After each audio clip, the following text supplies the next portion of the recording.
Hello student, मैं आदेश कुमार। आज मैं स्टार्ट चैप्टर कर रहा हूँ कि कॉमन कैटेनरी क्या होती है। देखिए, हम लोगों की क्या प्रॉब्लम होती है कि जब भी कोई यूट्यूब पे कोई चैप्टर या किसी भी टॉपिक का नाम डालते हैं तो इसमें बहुत सारे यूट्यूबर आ जाते हैं। कोई भी कॉन्सेप्ट क्लियर नहीं देता है, किसी का एक वीडियो पड़ा रहता है, उसमें फुल कॉन्सेप्ट रहता नहीं है, तो हमको समझ में नहीं आता है। तो दूसरा वीडियो देखते हैं आगे का, तो वो अपने मेथड से बता रहा है, तो हमको प्रॉब्लम आती है समझने में। तो इस चैनल पे आपको सीरियल वाइज हर वीडियो आपको चैप्टर वाइज मिलेगी। इसमें आप पहले हम कॉमन कैटेगरी, इसमें 4-5 वीडियो बनाएंगे फुल कॉन्सेप्ट विद नोट्स के साथ में आपको सिखाएंगे, जिससे आपको कोई भी एग्ज़ाम में आने वाला क्वेश्चन ना छूटे। इसके बाद हम वर्चुअल वर्क स्टार्ट करेंगे, कॉमन कैटेगरी ख़त्म करके ऐसे सीरियल वाइज हम चैप्टर स्टार्ट करेंगे। तो पहले तो हम समझ लेते हैं कि आखिर होता क्या है कैटेगरी। देखिए, कैटेनरी क्या होता है कि अगर किसी भी दो फिक्स्ड पॉइंट ए और बी के मध्य स्वतंत्रता पूर्वक लटका दिया जाए। देखिए क्या होता है, यदि किसी चैन ए और बी के मध्य स्वतंत्रता पूर्वक लटका दिया जाता है तो जो शेप बनता है इस शेप को ही कैटेनरी कहा जाता है, बस और कुछ नहीं है। इसके बाद आती है कि कॉमन कैटेनरी क्या होती है। तो कॉमन कैटेगरी यही कहती है कि अगर इसका पर यूनिट वेट कांस्टेंट है, चैन या स्ट्रिंग का पर यूनिट वेट कांस्टेंट है, पर यूनिट लेंथ का वेट यानी, तो जो कैटेगरी होगी वो कॉमन कैटेगरी कहलाएगी। ओके, तो क्या कहते हैं, देखिए हमने डिफिनेशन में यही लिखा है, यदि किसी स्ट्रिंग या चैन को दो फिक्स्ड पॉइंट के मध्य स्वतंत्रता पूर्वक लटका दिया जाए। यदि किसी चैन या स्ट्रिंग को दो फिक्स्ड पॉइंट के मध्य स्वतंत्रता पूर्वक लटका दिया जाता है तो जो शेप बनता है उसे कैटेनरी कहते हैं। यही कॉमन कैटेनरी है। कॉमन कैटेनरी क्या होती है कि अगर दो पॉइंट, जैसे मान लीजिए दो पॉइंट ए और बी, इसकी लेंथ बराबर है तो जो शेप बनेगा कॉमन कैटेनरी। ये है, एक ये है, एक ये है, तो जो शेप बनेगा कैटेनरी का बनेगा, यानी बराबर होना चाहिए, बस कॉमन कैटेनरी यही है। देखिए यही लिखा है, यदि स्ट्रिंग की प्रति यानी पर यूनिट लेंथ का वेट कांस्टेंट हो तो कैटेनरी कॉमन कैटेनरी कहलाती है। देखिए हमारे एग्ज़ाम में कॉमन कैटेनरी या कैटेनरी की डिफिनेशन बहुत ही कम पूछी जाती हैं। मेन चीज़ आती है कि उसकी प्रॉब्लम या तो पूछी जाएंगी या तो इसकी 5, 6, 7 लगभग 8 इक्वेशन होती हैं, वो 100% इक्वेशन आना ही आना है, बहुत ज़्यादा पूछी जाती है वो इक्वेशन। तो देखिए जो हमने फिगर यह बनाया है, तो आपको पहले तो ये लग रहा है कि आखिर है ये क्या। हम समझाएंगे, इसमें एक एक पॉइंट आपको बताएंगे कि आखिर ये फिगर क्या कह रहा है। अगर फिगर आप समझ गए तो कैटेगरी की आने वाली हर इक्वेशन आप आंख मीच के 7 क्वेश्चन लिख डालेंगे इक्वेशन। देखिए क्या कहता है,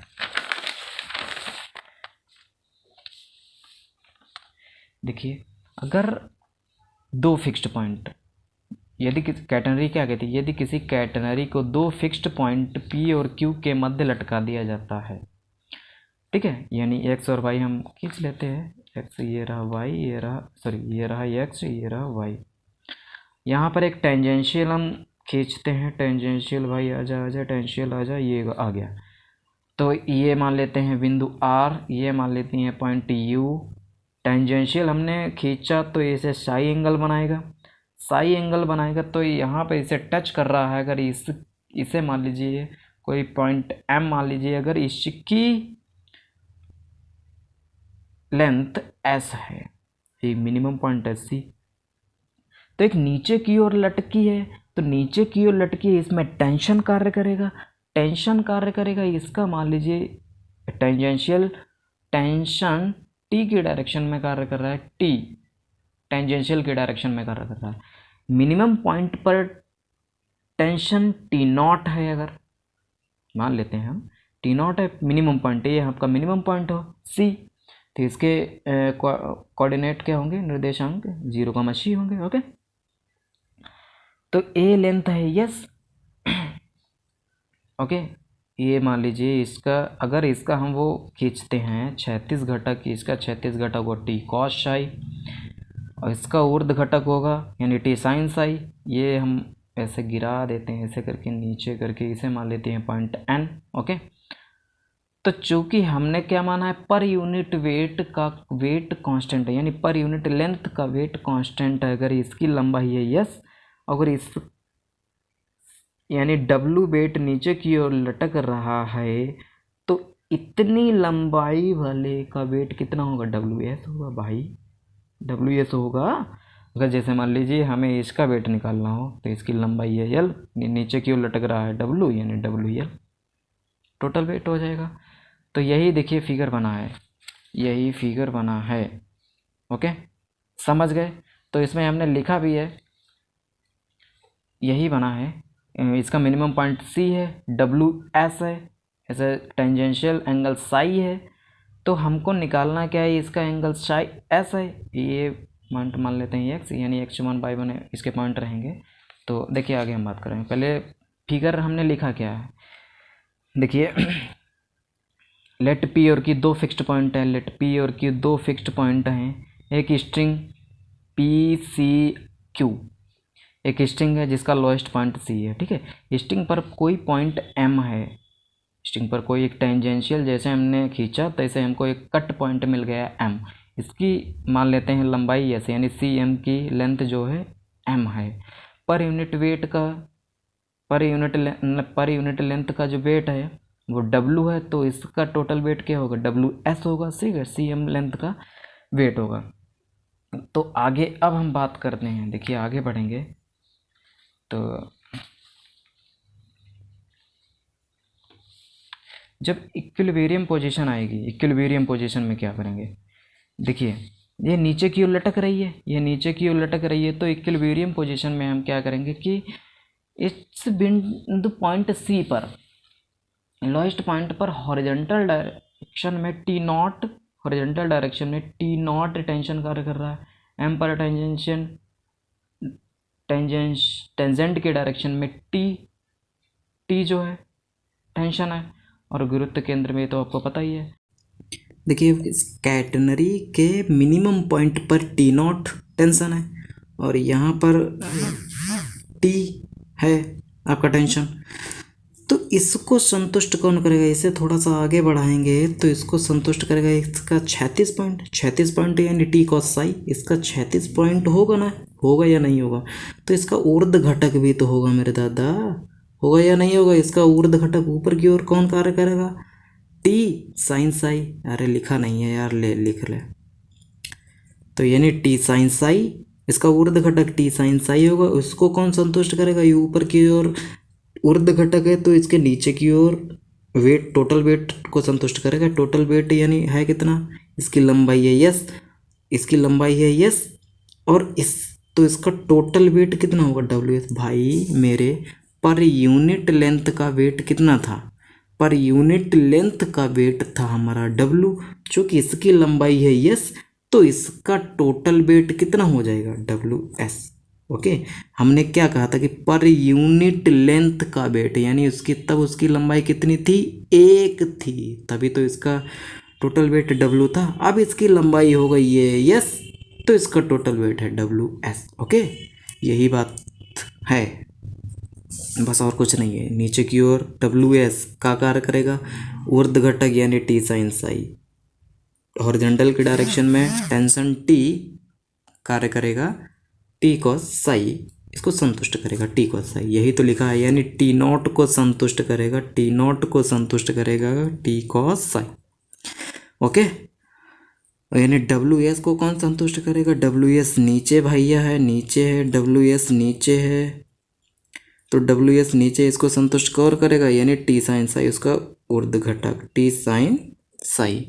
ओके, चूँकि हम जानते हैं अब मिनिमम पॉइंट पर ले रहे हैं हम टेंशन टी, देखिए मिनिमम पॉइंट पर टेंशन टी 0 है, तो इसका देखिए पर यूनिट लेंथ का वेट था डब्लू, चूँकि मिनिमम पॉइंट पर ले रहे हैं, इस पर मिनिमम पॉइंट पर हमारा कितना है, ये सी तो है, ये सी है, तो इसका टोटल वेट कितना हो जाएगा, डब्लू सी, यानी टी नॉट की वैल्यू डब्लू सी, यही वैल्यू उठा के रख दो, आ जाएगा आपका। ओके, यानी W C equal to T cos psi, T cos psi हो जाएगा, और दूसरा इक्वेशन आपकी W is equal to T sine psi. यही तो मैंने नोट्स में लिखा है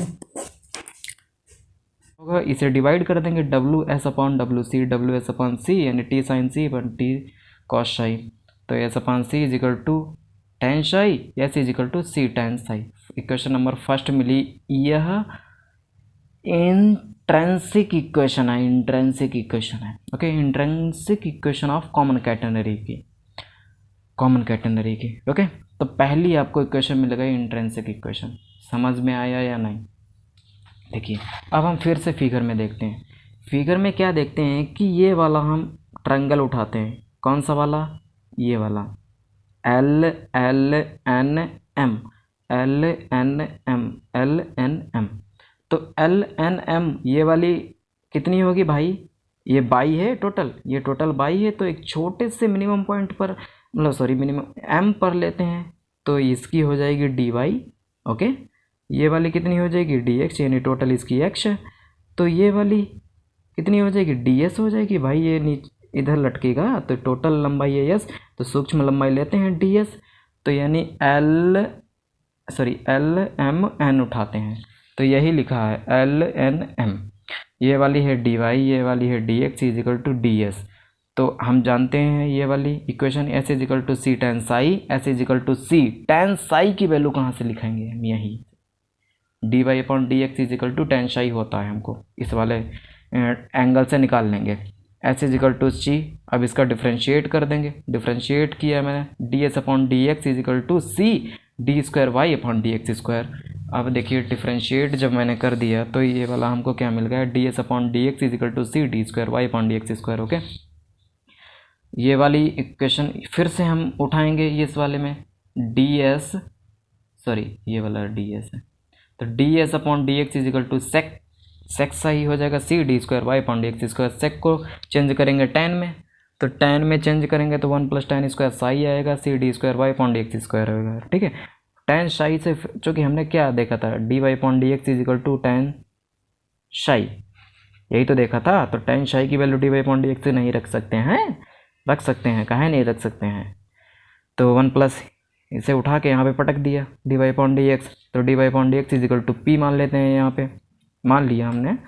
तो इसे सॉल्व करेंगे तो one plus P square is equal to C, ये डबल डिफ्रेंशिएट यहाँ पे है ना, तो D P upon D X हो जाएगा।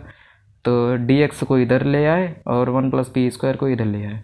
फिर से चूँकि हमने डिफ्रेंशिएट वहाँ पे पहले किया था, तो इंटीग्रेशन भी करना होगा। तो इंटीग्रेशन हम करिए, एक्स इज इक्वल टू, ये वाला फार्मूला किसका है? Sine hyperbolic inverse P, one plus P square root of, तो sine hyperbolic inverse P plus a constant A at minimum point पर देखेंगे। मिनिमम पॉइंट पर क्या देगा, क्या था हमारा? मिनिमम पॉइंट पर था कि x की वैल्यू 0 थी। मिनिमम पॉइंट c पर उठा के देखेंगे, यहाँ पर x की वैल्यू 0 है, y की वैल्यू है c, x की वैल्यू 0, y की वैल्यू c, x की वैल्यू 0, y की वैल्यू c। इसका डिफरेंशिएट करेंगे, D Y upon D X is equal to 0, D Y upon D X हमारा क्या था? p, यानी p की वैल्यू 0, यानी p की वैल्यू 0, यानी ये वाला टोटल 0, x की वैल्यू 0, यानी a is equal to 0। a की वैल्यू 0 आएगी, उठा के यहाँ पे उठा के रख दो, तो x is equal to C sine hyperbolic D Y upon D X. इसे यहाँ ले आए, x upon C sine hyperbolic inverse D Y upon D X, इसे बटे में ले गए। ओके, अब देखिए यहाँ पे देखते हैं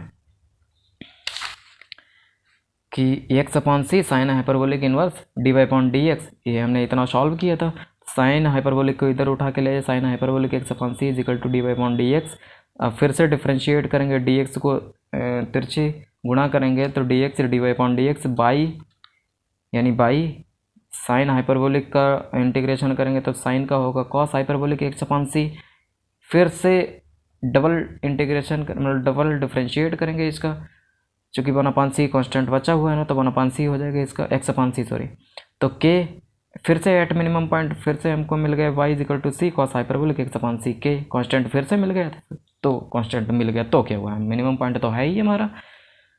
तो मिनिमम पॉइंट भाई उठाओ, x की वैल्यू 0, y की वैल्यू c, तो x की वैल्यू 0, y की वैल्यू c, y की वैल्यू c, x की वैल्यू 0, यानी ये वाला 0, कॉस हाइपरबोलिक 0 की वैल्यू 1, तो 1 की वैल्यू c, यानी c C1 + K, C से C कैंसिल, यानी K = 0, 0/सन्नाटा। तो y = C cos hyperbolic x/c, यानी इस वाली इक्वेशन में रख देंगे, इस वाली इक्वेशन में रख देंगे, इस वाली इक्वेशन में रख देंगे। तो y = C cos hyperbolic x/c, K की वैल्यू हमने रख दी 0, इस वाली में रख देंगे 0। ओके, तो क्या आ गया, बस हमारा ये वाला इक्वेशन आ गया, y = C cos hyperbolic x/c। ये हमारी दूसरी इक्वेशन है। ठीक है, दूसरी इक्वेशन है, 3 4 5 इक्वेशन है लगभग इसकी। देखिए ये तो हमारा रिलेशन अगर बात करें तो ये वाली इक्वेशन कौन सी है, तो यानी relation between x × y, x और y में रिलेशन है ये। ओके, तो चूँकि हमने क्या अभी तक पढ़ा है कि s = c टाइम्स साई, पढ़ा है या नहीं पढ़ा है, s = c dy/dx, अभी तो हमने देखा ही था, dy/dx यहाँ पर रख दिया हमने, क्या है यार, कोई दिक्कत नहीं है। y = c cos hyperbolic x/c, अभी हमने प्रूफ की या नहीं, तो y की वैल्यू यहाँ पर देखिए, y की वैल्यू है c cos हाइपरबोलिक x/c, तो y की वैल्यू यहाँ पर रख के इसे डिफरेंशिएट कर रहे x के रिस्पेक्ट में, तब भी हमारा सॉल्व हो जाएगा। ओके, अगर ऐसा नहीं करना चाहते हैं आप तो कुछ भी नहीं करना है, इसे डिफरेंशिएट कर दो, वही किया है यार। तो dy/dx = c sin hyperbolic x/c, cos का हो जाएगा sin और x/c कांस्टेंट बचा है, तो x की वैल्यू 1/c। ओके, तो c से c मर गया, dy/dx = sin हाइपरबोलिक x/c, तो dy/dx हमको मिल गया। जब मिल गया तो उठा के इसमें फेंक दो, तो s = c और dy/dx की वैल्यू क्या मिली हमको, dy/dx की वैल्यू sin हाइपरबोलिक x/c। ये हमारी तीसरी इक्वेशन आ गई रे बाबा, आ गई रे, बढ़ रहे हैं आगे, आ गई। अब हमको निकालना है relation between s and y। तो s एंड y में हमको इक्वेशन अभी ये मिली है s, और इससे पहले जस्ट पहले इक्वेशन सेकेंड मिली थी y = c cos hyperbolic x/c, y = c cos hyperbolic x/c, यही हमको मिली थी इससे पहले, जस्ट ये वाली मिली है। कुछ नहीं, इसे मान ले फर्स्ट, इसे मान ले सेकेंड, दोनों को वर्क करके घटा दो, तो equation number first square minus second square, तो इसे सॉल्व करेंगे, cos square hyperbolic x/c minus sine hyperbolic square x/c, चूँकि इसकी वैल्यू तो 1 होती है। पता होना चाहिए भाई, छोटी मोटी बातें पता रखा करो यार। तो पता है, बढ़िया बात है, चलिए ठीक है। तो y² - h² = c स्क्वायर हो जाएगा, तो c square y square minus s square को उधर ले जाएंगे, तो s स्क्वायर + c स्क्वायर अपनी बिरादरी में आ गया। तो बिरादरी में आ गया, तो इसे क्वेश्चन नंबर 4 दे दिए भाई, दे दिए। ये यहाँ से हमने, तुम्हारे दिमाग में घंटा नहीं बज रहा है बाबा, s = c टाइम्स साई नहीं पता है तुमको, पता है, पता है, पता है, कौन कहेगा नहीं पता है भाई, सबको पता है। s = c, भाई इससे जस्ट पहले हमने पहली इक्वेशन प्रूफ की थी, तो s की वैल्यू c टाइम्स साई है, वही उठा के इसमें रख दो, क्या दिक्कत है यार, रख दो, तो रख दो ना, तो रखो, तुम्हें तो रखोगे भाई, हम थोड़े ना रखेंगे। तो y² = s square + c square है, तो s की वैल्यू उठा के हमने रख दी, c square tan square Sai + c square, y² = c square tan square Sai, यानी c स्क्वायर हमने कॉमन ले लिया यहाँ से, जब कॉमन ले लिया तो c square sec square Sai हो जाएगा, इसे वर्ग दोनों तरफ हटाएंगे तो c sec साई हो गया। ओके, ये वाली हमारी इक्वेशन आ गई। कुछ भी यार नाम दे तू, तेरा नाम है। देखिए ये वाला एंगल हमने देखा था, ये वाला एंगल हम तुमको हमेशा तक याद रखना है, अपनी शादी तक याद रखना है ये वाला एंगल। ओके, तो इस वाली एंगल थी पहले जो हमने बताया था यार। तो dy/dx d साई, यानी dy/dx d Sai, dy/dx d Sai, figure में देख, अपने फिगर में देख, अगर जिसको समझ में नहीं आ रहा है फिगर में देख लो भाई, देख लो फिगर में, देख लो dy/dx d Sai, dx dy d Sai, यही तो बाबा उठाया है हमने, mln, तो mln यही तो उठाया है, यानी ये वाला है हमारा था lmn, तो यही उठाया है। तो s = c टाइम्स आई हमको पता है, इसका with respect to s X के रिस्पेक्ट में हमने डिफ्रेंशिएट कर दिया, D S upon D X is equal to C sec square D psi. Tan का होता है सेक स्क्वायर साई, तो कि हमको एक्स के रिस्पेक्ट में करना है, तो D psi upon D X. Okay, तो sec D psi upon D X क्या है, तुम्हारे दिमाग में घंटा नहीं बज रहा है इस फिगर देख के, तो क्या आएगा, आ जाएगा। ओके, तो डी एक्स सेक से सेक कैंसिल होगा, डी एक्स तिरछी मल्टीप्लाई करें तो C sec psi into D psi. तो इसको इंटीग्रेशन कर देंगे, H is equal to sec psi का क्या होता है, log sec X plus tan psi, तो log C log sec X plus tan psi plus H का कांस्टेंट आ गया के हमारा। तो के आ गया तो क्या प्रॉब्लम हो गई, मिनिमम पॉइंट तो हमको पता ही है, सी की वैल्यू एक्स की वैल्यू जीरो, बाई की वैल्यू सी। तो जब बाई की वैल्यू सी है तो वहाँ पर एंगल भी जीरो होगा। अगर तुम्हारे दिमाग में नहीं आ रहा है तो S is equal to C tan psi, नहीं sorry, S is equal to, sorry यार कहाँ है, Y is equal to C sec psi, यहाँ से निकाल लेना, बाई की वैल्यू सी तो सी मर गया, तो ये यानी ये x is equal to sec Sai, ये एंगल है ये किसका है, जीरो का है, सेक साई। ओके, तो साई की वैल्यूज भी zero, zero is equal to C log one, यानी सेक जीरो की वैल्यू वन, यानी यहाँ साई की वैल्यू यहाँ से जीरो आएगी, तभी तो उठा के रखा है वन प्लस जीरो, तो सी यानी जीरो, यानी K is equal to zero, X is equal to, जब के की वैल्यू जीरो आ गई तो उठा के इसमें रख दो, X is equal to C log sec X plus tan Sai.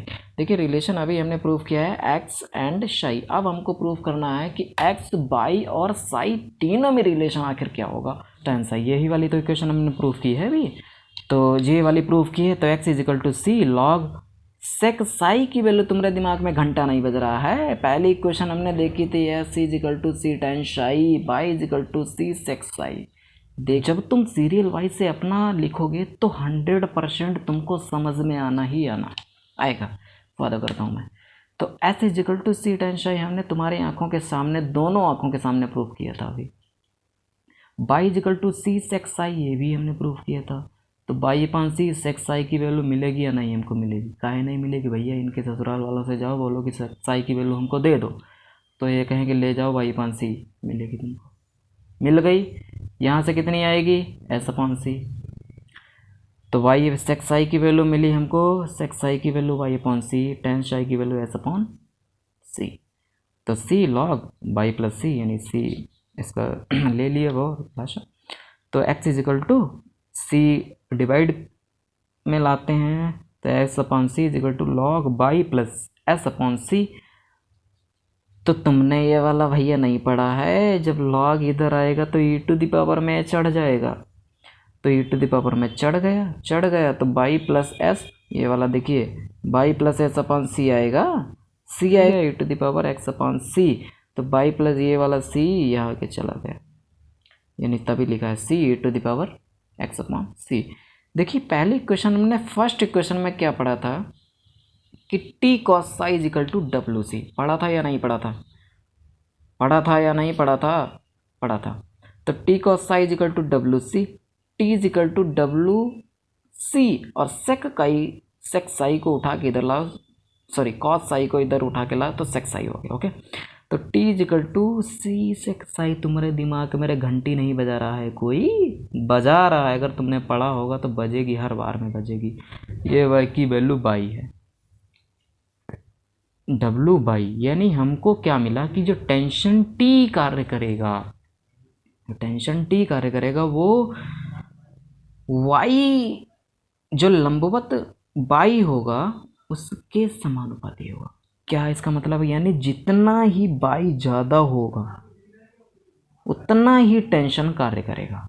अगर दो हम लेते हैं, इस पर ये वाली भी बाई है, मान लीजिए ये वाला बाई वन है, ये बाई टू, इस पर भी टेंशन टी कार्य कर रहा है, इस पर भी टेंशन टी कार्य कर रहा है, तो किस पर टेंशन ज़्यादा होगा भाई, हमने तो पढ़ा है कि बाई के समानुपाती होती है, यानी टी प्रोपोर्शनल टू बाई, यही तो मिला है। तो यानी बाई ज़्यादा टेंशन ज़्यादा, बाई ज़्यादा टेंशन ज़्यादा, बाई कम टेंशन कम। तो हमको सीधा फंडा यही समझ में आ रहा है कि जिसकी लेंथ ज़्यादा उसका टेंशन ज़्यादा, यानी जिसकी लेंथ ज़्यादा उस पर टेंशन ज़्यादा कार्य करेगा, वही हमने लिख दिया है यार। T1 is equal to W by one, उठा लेते हैं, इसके कोऑर्डिनेट लेते हैं x1 y1, इसके लेते हैं x2 y2, ये दो कैटेनरी हम बना दी यार, कोई भी बना देना तुम भी। यहाँ पर इसकी लंबाई लेंथ है y1, इसकी लेंथ है y2, तो इस पर क्या कार्य करेगा, यानी T1 टेंशन कार्य कर रहा है। T1 is equal to W/1। Okay, W/1 यही तो लिखा है, T1 is equal to W/1। अब इस पर y2 लेंथ है तो T2 इस पर टेंशन T2 कार्य कर रहा है, तो Q पर क्या देखते हैं, Q ये वाला PQ पॉइंट है, तो Q T2 is equal to W और y कितना है, y2 है। घटा दो, T2 minus T1 is equal to W/2 minus y1, इन दोनों को इक्वेशन को घटा दो, तो T2 माइनस T1 समानुपाती होगा y2 माइनस y1, यानी जी इसका जो परिणामी टेंशन होगा इन दोनों के मध्य, जो परिणामी टेंशन होगा वो इस पर कार्य करेगा ज़्यादा, दोनों के अंतर के समानुपाती होता है। यानी अरे सीधा फंडा यार यही समझ ले तू कि जिसकी लेंथ ज़्यादा उसका टेंशन ज़्यादा। ओके, समझ में आया नहीं? तो ये वाला हम वीडियो आपका यहीं पर ख़त्म करते हैं। ये इसमें आपको हमने पढ़ा कि कॉमन कैटेनरी क्या होती है। देखिए, आपको अगर कोई भी प्रॉब्लम है, कोई भी डाउट है, तो आज आप में से लिखेंगे अपने, तो 100% आपको समझ में आएगा। उसे समझेंगे तो समझ में आएगा। देखिए, इसमें फिगर में मेन कुछ नहीं है, जो मैंने फिगर बनाया हुआ इसीलिए एक एक पॉइंट लिखा है, एक एक पॉइंट लिखा है। जब आप अपने से लिखेंगे 100% आपको समझ में आएगा कि आखिर ये कैटेनरी साला कहना क्या चाहता है। साला कैटेनरी ने अभी तो दिमाग ख़राब कर रखा है। नहीं बाबा, अब एडी किंग्स देव चैनल पे तुम आ गए हो तो तुम्हारा दिमाग ख़राब नहीं होगा, बल्कि मज़ा आएगा। मज़ा आएगा तो समझ रहे हो, क्लास में परफॉर्मेंस बनेगा, तुम्हारा बनेगा। यूँ उड़ाओगे तुम कैटेनरी, यूँ। पहले तो समझना होगा, देखना होगा तुमको। देखिए, हमने कैटेनरी में थोड़ा रिवाइज मार देते हैं। क्या था कि दो फिक्स्ड पॉइंट के मध्य स्वतंत्रता पूर्वक लटकाई जाती है, तो जो शेप बनता है उस शेप को हम कैटेनरी कहते हैं। अगर इसमें टेंजेंट कोई ड्रॉ करते हैं जो जिसका टेंशन टी की डायरेक्शन में कार्य कर रहा है, मतलब टेंजेंट की डायरेक्शन में टेंशन टी कार्य कर रहा है, इसका हॉरिजॉन्टल की डायरेक्शन में T0 कार्य कर रहा है टेंशन मिनिमम पॉइंट पर, तो इसको कौन संतुष्ट करेगा भाई? इसका क्षैतिज घटक T cos psi इसको संतुष्ट करेगा।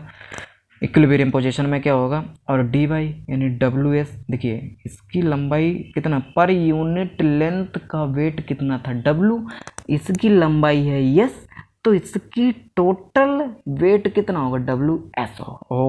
ओके, तो WS इसको भाई संतुष्ट कौन करेगा? इसका ऊर्ध्व घटक क्या था, T sin psi, भाई क्षैतिज घटक T cos psi है, तो इसका ऊर्ध्व घटक कितना होगा, T sin psi। हमने लिखा नहीं है, लिख लेना यार, लिख ले तो भी जी जाके अपनी ज़िंदगी। तो T sin psi लिख दिया, तो WS is equal to T sin psi, WS is equal to T sin psi, यानी WS इज इक्वल टू कहाँ, देखिए, यानी WS is equal to T sin psi। और यहाँ पे क्या है, T0 किसको संतुष्ट कर रहा है, T0 कहाँ गया, ये ना, T0 यानी T cos psi, T0 is equal to T cos psi, question number first. और WS यानी WS इसको ऊर्ध्व घटक T sin psi, WS is equal to T sin psi हो जाएगी। First equation. Second at minimum point पर देखते हैं, T0 is equal to WC होगा, तो WC यहाँ पे रख दिया, इसे सॉल्व कर लिया, आपकी पहली इक्वेशन मिल गई। अगर पहली इक्वेशन आ गई तो और भी इक्वेशन आ जाएंगी, और भी इक्वेशन आ जाएंगी, तो कॉमन कैटेनरी की आपको कोई भी आने वाली इक्वेशन एग्ज़ाम में नहीं छूटेगी। ओके।